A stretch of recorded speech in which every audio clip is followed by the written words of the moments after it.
bwire agenda afite umujinya akurakariye nk'umubyeyi ariko ko yakuntu babigisha babagorora babaganiriza ntago yaza agifite uwo mujinya genekereza ko harababwire babumvishe ibibi bababwire ibibi ingaruka bababwire ibintu bibi bashobora guhuriramo muri ghetto kuko ghetto yigiyemo ubugiye kwikorera mu ruhu utaruzi icyambere cy'ubutangira kubura ibyo kurya hari ni ushobora kubura ibyo kurya gatangira guhamagara mama wawe ni ngiye nk'umubyeyi umamagaye rwose uri umwana wanjye ukamamagara ngo mama ngo ndi muri ghetto ngo nabuzayo kurya ngo ntayo naguha nakubwira ukagaruka mu rugo.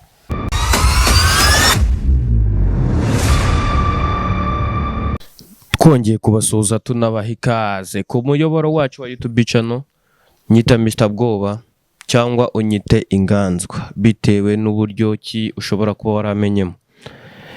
Amazina niswe n'ababyeyi ni Erive nkabaka kanya ngiye ndi kubona imbere niba ari umukobwa mwiza niba ari umugore mwiza sinzi araza kutwibwira.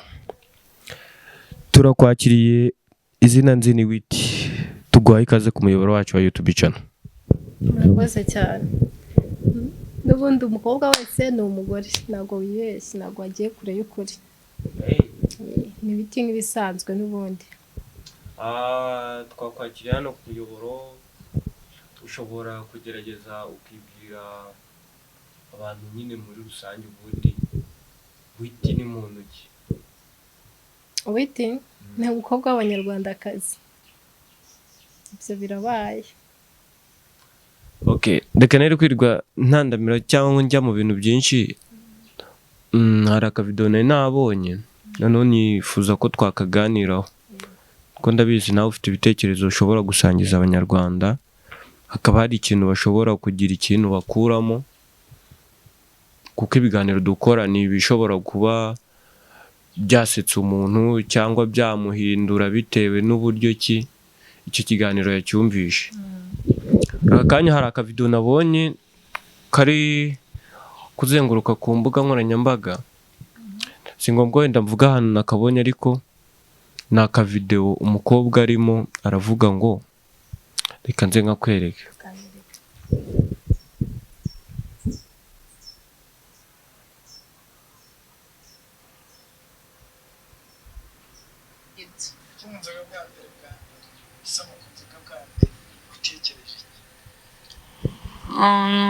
Nese numva ikintu kinje mu mutwe ari ugukora sex.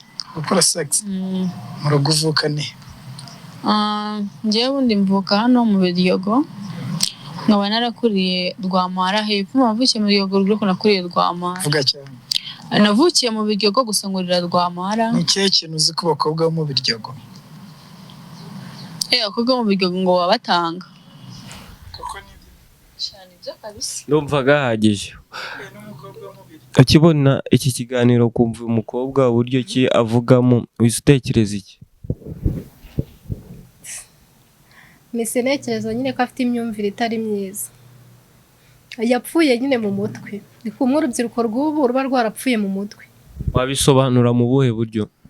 Urumva nawe waratangiye ngo ajye usoma ku nzoga bwa mbere ngo ikintu yatekereje ni sex. Nese ubundi mu busanzwe kunywa inzoga ni icyaha cyangwa ni iki? Ntabwo nacira urubanza ku muntu unywa inzoga ku giti cyiwe kuko hari abanywa inzoga zikabakontorora hari n'abanywa inzoga bakazikontorora. Ndagira ngo tugaruke kuri uyu mukobwa bitewe n'ibyo yavuze muri video nawe umaze kwiyumvira. Njye ntabwo nemeranya nawe ko umuntu wese usomye ku nzoga ahita atekereza sex. Ntabwo nese ubu ngubu ari icyo ngicyo. U Rwanda rwose rwaba rwarashize. Uzi ko hari n'igihe ubona umuntu anywa inzoga cyane. Uwo muntu wari we wese nako sinzi. Uzi utubari twose turi mu Rwanda. Aba kandi ko tunyweramo n'abantu benshi. Abantu bose banyweramo bahita batekereza sex nta kindi. Urari ko we nikabyumva ariko yanavuze ko ari cyo kintu gishobora kuba cyaramukuye ku nzoga. Okay, wenda we ashobora kuba ari muri ba bantu boroshye kuko hari abantu baba boroshye mu mutwe. Akimara kunywa icyo kintu kikamuyobya ubwenge zikamukontorora nyine. ubwo ari mu cyiciro cy'abantu zakontorolaga, abantu bakontororwa n'inzoga. yego. Ubwo rero nawe ashobora kuba yarazinywaga zikamutuma ajya mu bindi atagakwiye gukora, ariko njyewe ku giti cyanjye numva ko inzoga ubundi mutagakwiye kuzibeshya ko arizo zituma mukora ibyaha, ahubwo ni ibintu biba bikurimo.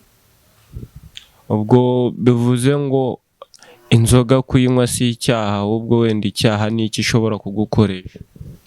Ubundi icyaha ni ikintu inzoga yagukoresheje. None se iki kiganiro wenda cyose ngiye nakirebye ndakirangiza, wenda we ntiwigeze ukirangiza. Hari akandi kantu yavuzemo aravuga ngo buriya ngo iyo nyine atekereje n'izo sex ziwe ngo ntabwo ajya akoresha agakingirizo. Ese wowe urabitekerezaho iki, urabivugaho iki ku rubyiruko nyine ruba rushobora kwishora mu mibonano mpuzabitsina? Wenda tuvuge ko kwifata byamunaniye, ariko se birakwiye ko atagakwiye nyine gukora iyo mibonano mpuzabitsina idakingiye? Ntabwo bikwiye ko yagakwiye gukora imibonano mpuzabitsina idakingiye, kandi icyo ngewe nabonye ari n'umukobwa kandi azi neza ingaruka yahuriramo nazo. Ikintu cya mbere niba atanazizi ashobora kuziga akamenya ngo ingaruka za mbere nahuriramo nizi. Izo ngaruka ni izihe? Nta muntu utabizi ko mu gukora imibonano mpuzabitsina idakingiye ushobora gutwariramo inda itateganyijwe, ushobora kwanduriramo indwara zandurira mu mibonano mpuzabitsina mu myanya y'ibanga, harimo nka sida, imitezi n'izindi ndwara nyinshi. So rero we ntabwo aba yatekereje ku buzima bwe mbere yo kujya gukora iyo mibonano mpuzabitsina idakingiye. Urumva ntagakunda ubuzima bwiwe. Ese nk'aka kanya tuvuge uhuye n'uriya mukobwa, cyangwa tuvuge ko hari abandi bari kutureba barumuna be cyangwa bakuru be ariko batekerezaga kuriya, muhuye aka kanya nihe nama wabagira? Nabagira inama yo kutishora mu kujya mu biyobyabwenge bakiri batoya. Buriya n'inzoga ni ikiyobyabwenge nk'uko nawe yabivuze ko yazahitaga zimushora mu bindi. So inzoga bakazigendera kure, ndetse n'ibindi biyobyabwenge nk'itabi ndetse n'ibindi. Indi nama nabagira ni ukwirinda kujya gukora imibonano mpuzabitsina idakingiye. Niba wenda tuvuge ni urugero asanzwe ubu ngubu abikora, akaba yaramaze gutangira guhura n'ingaruka ziva muri iyo mibonano mpuzabitsina idakingiye, aka kanya nihe nama wamugira? Inama namugira ya mbere ni ukujya kwa muganga. Buriya iyo wagiye kwa muganga, niba ufite iyo ndwara wanduye barakuvura, so bakaguha imiti. Niba ari iyo nda wakuyemo nabwo kandi bakagukurikirana ukaba wayibaruka neza. Indi nama namugira akajya yirinda kwigunga, kuko buriya iyo ufite ziriya ndwara zidakira cyane ukajya no mu bwigunge bishobora no kurangira wiyahuye. Indi nama namugira ni ukwirinda kuyisakaza mu rubyiruko cyangwa mu bandi bantu. Sasa urabona wenda aho ni ku giti cyawe, ese urabona ari nk'iki wenda leta yashyiramo imbaraga mu kugira ngo wenda irusheho kurwanya ibyo biyobyabwenge biri gukoreshwa cyane mu rubyiruko? Ubundi leta sibyo, leta nta kwitagira, njye nkurikije leta nta kwitagira, bitewe n'uko ibi bintu byo kuvuga ngo ibiyobyabwenge mu bigo by'amashuri niho mpera, kuko nanjye aho niga muri interina ngenda byibuka bajyaga baza kutuganiriza. Leta hari abantu yoherezaga, abapolisi se, abashinzwe kurwanya ibiyobyabwenge, ihohotera, ibintu nk'ibyo sibyo, bakaza bakatuganiriza. No mu byaro hahandi utekereza ko bitagera, burya bigerayo. Hari ibintu bajya bakora bagatuteranya nk'urubyiruko mu mudugudu cyangwa mu kagari, bakabaganiriza sibyo, bakabaganiriza ku bintu nk'ibyo byo kwirinda kwishora mu biyobyabwenge, bakanabasobanurira ibiyobyabwenge byose, bakabivuga amoko yabyo n'uburyo byica. So hari igihe baza nko kurwanya ibintu bya sida, urabizi byaba byamaze no ku maradiyo ati tuzajya muri aka gace kuyirwanya. Iyo bahaje aho hantu barabaganiriza, ahubwo ni urubyiruko rutumva. Njye mbona ari urubyiruko rutumva ko yako leta ntako ibitagize. Hari n'udukingirizo njya numva ku maradiyo, njya numva bavuga ko hari ahantu hari uduposita tuba turiho bagenda bafataho udukingirizo tw'ubuntu, kandi tunareka udukingirizo tw'ubuntu nta nubwo gahenda. Ushobora kugura utu twa makeya niyo watugura sensa, hari nyine biterwa n'ubushobozi ufite. Hari abagura utwa menshi bitewe n'ubushobozi afite, gusa nyine urumva nawe bya menshi bishobora kuba byakurinda kurusha ibya make, ariko bitewe n'ubushobozi. Baze nyine nawe abantu bakoze utwo dukingirizo bitewe n'ubushobozi ufite. Niba ufite izo sensa, niba ufite icyo 1000, niba ufite 2, niba ufite 5, niba ufite 10 yibonemo. So rero numva ko nge leta nta kidakora ku giti cyanjye. hanyuma ubona wenda nka kenshi bishobora kuba biterwa n'iki kuba urubyiruko ari rwo rusigaye rugaragara ko rufite umubare munini wo kuba bakoresha ibiyobyabwenge cyangwa bishora mu busambanyi bakiri batoya? Urubyiruko rukunda byacitse. Urubyiruko rukunda twigire mu kabyiniro. Ikigare, ikintu cyitwa ikigare urubyiruko ruragikunda.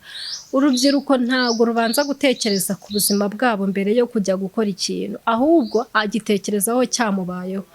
So akunda ibintu byo kuvuga ngo njye kuryoshya, bakunda bya bintu byo kuvuga ngo duse neza, ngo twambare urukweto rugezweho mani. No abatipe bo ngo bambare urukweto rugezweho, ngo ipantaro igezweho, ngo ajye kwemeza abakobwa. Kandi ibyo bintu ntago ari byo. Ntabwo wagakwiye kwambara ngo ujye kwemeza ngo umukobwa, ngo mujye kwemeza ngo abana. Urubyiruko ubwarwo rurizira, bakunda ibintu ahantu hahiye. Niba bumvishe ngo umwe avuze ngo mani ngo mfite 10 ryanjye ngo ndabapeve, ngo mwese ndabipevera ngo ndabashyira ku mugongo wanjye, bakaba bagiye muri night club baranyweye, bahuye n'abandi bafite imyumvire itari myiza, bagiye mu mico itari myiza. Urubyiruko rukunda rwacitse. Nicyo kintu nabonye, urubyiruko rurizira. Dusoza nagira ngo wenda ugira ikintu wenda ubwira nko ku ruhande rw'ababyeyi. Se ababyeyi bo ko tuzi ko abo bana akenshi bashobora kuba babana n'abo bana babo, cyangwa se batakibana baragiye mu mageto, sinzi, hari ubutumwa watambutsa nko ku babyeyi babo bushobora kuba bwagira ikintu buhindura kuri abo bana? Ababyeyi, njye nama nagira ababyeyi barinda abana babo kujya mu mageto cyane. Ushobora kuri kwibaza ngo barinde kujya mu mageto gute? Yego, n'uwo warinze kujya muri geto ashobora kujya muri geto y'uwo musore, ariko buriya umukobwa wagiye kwibana n'uwo musore wagiye kwibana namba n'umusore, buriya umusore ashobora gutera inda ariko atari buzayizane iwabo. Ariko umukobwa iyo bamaze kumutera inda muri iyo geto arayifunga agasubira iwabo abenshi, cyangwa se akajya mu buraya. Ababyeyi rero nazajya abona umwana yumva atangiye kuvuga ngo ibintu byo kujya kwibana cyangwa kurara hanze, abona umwana yatangiye kujya kurara ngo kwa mucuti we ngo amaze y'icyumweru, ugira amakenga wa mubyeyi we, ugahinda cyangwa se uri ku mugongo wawe. So rero ababyeyi bajye baganiriza abana, sibyo, bababwire, babumvishe ibibi, bababwire ibibi, ingaruka, bababwire ibintu bibi bashobora guhuriramo muri geto. Kuko geto iyo uyigiyemo uba ugiye kwikorera mu ruhu utaruzi. Icya mbere cy'ubutangira kubura ibyo kurya. Hari niba ushobora kubura ibyo kurya agatangira guhamagara mama wawe. Njyewe nk'umubyeyi umuhamagaye rwose, uri umwana wanjye, ukamamagara ngo mama ngo ndi muri geto ngo nabuzayo kurya, ngo ntayo naguha, nakubwira ukagaruka mu rugo, kuko mu rugo nta kiba warahabuze. Kandi n'abana babuze ibintu iwabo bihangane. So hari ababyeyi barengana, hari ababyeyi baba barengana, aba yaragiriye inama umwana we yaramunaniye, ariko hari n'umwana unanirana. Ariko rero nge ikindi kintu numva ko leta yafasha ababyeyi. Umwana yananirana umubyeyi akagenda akamutanga akavuga ati njyewe umwana yarananiye, leta ikaba yagira hari bajyana nka za rehab ikabafunga bakaba bamara y'umwaka. Uwo mwana yamaze umwaka ahantu agororwa, ashobora kugaruka atagitekereza izo geto, atagitekereza ngo kujya muri ibi ngibi.